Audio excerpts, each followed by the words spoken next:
As keynote, we are thrilled to have the CEO of the United States Women's Chamber of Commerce, Margot Dorfman. The U.S. Women's Chamber of Commerce was founded in 2001 really to revolutionize the economic impact for women. We have seen old models over the years that have not worked, and what we have brought forth with the woman-led economy is a new strategy for change. Currently, 1/3 of all businesses are owned by women, and yet we receive about 3.95% revenues. So there's a great discrepancy there. We have heard from the president in this administration talking about the road to economic recovery is really reliant on the growth of small businesses. Well, women-owned firms tend to be small, and so it is very important that we assist to grow women-owned firms, 1/3 of all businesses, so that we can change the economy. Well, with the U.S. Women's Chamber of Commerce, we came to Atlanta and to Georgia really to assist women to get to the next level, whether they're business owners or career professionals. And with our new strategies, we are taking new innovative methods to increase opportunities for women. So some of that is advancing women-owned firms by asking women to purchase from women. Women control $4.3 trillion out of $5.9 trillion in purchasing power for the United States. If we take the money that we've been spending as target markets and spending with the male-led economy, as we like to call it, the money that goes back to the male executives, the male board of directors, and instead start taking that money, investing into women-owned firms, helping to grow women-owned firms so that we will change the economy, but we will also make sure that our values and our needs are put ahead. What we see now is 77 cents on the dollar to men in the corporate world. Well, imagine if women-owned firms were used and grown to be the same size or bigger than the male-owned firms, and suddenly the male-owned firms are losing their good employees to women-owned firms. They will have to start paying fairly and promoting fairly. The USWCC 360 community was established so that there is a platform where women can start connecting with each other, get news and information, and hopefully help to position each other for growth. That is one level of what we are doing. Additionally, we have built our own platform called the USWCC Global Market, which is a technology platform where businesses can have websites on our platform. So as I go out and encourage everyone to purchase from women-owned firms and they ask, well, where do I go? Well, I can direct them to the USWCC Global Women's Marketplace, and they can find the women business owners and support them.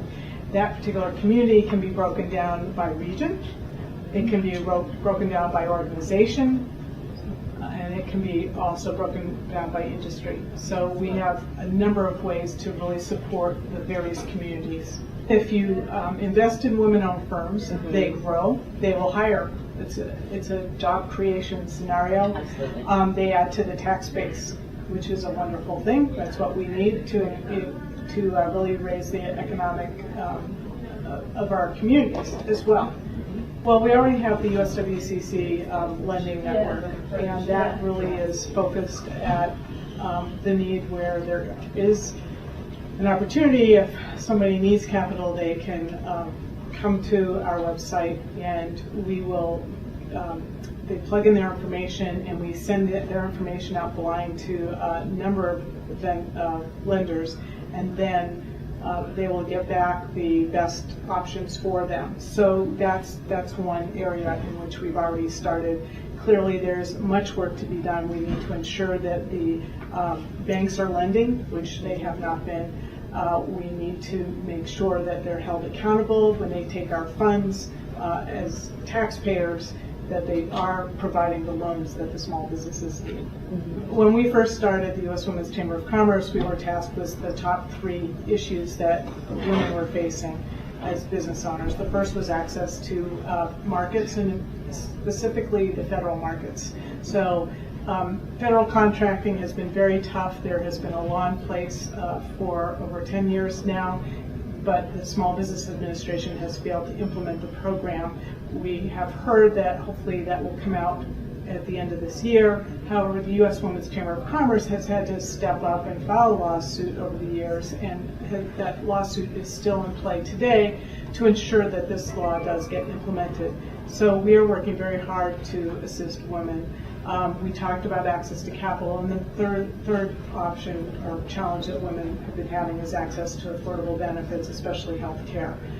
Those costs, women are more likely to provide health care insurance to their employees than their male counterparts, and yet they are struggling with the increased premiums. So clearly there is much work to be done. When we come together in Atlanta and in Georgia, we are hoping that women will work together in a community. We want to make sure we change the conversation, that we get the facts out to the women of where we are and with regards to statistics. We want to position women as market leaders and as industry leaders so that we can start accessing contracts and accessing opportunities that we haven't had, and also continue the growth for women and our economy. October 27th, the U.S. Women's Chamber of Commerce, in conjunction with the National Association of Small Business Contractors, will be holding Contacts and Contracts.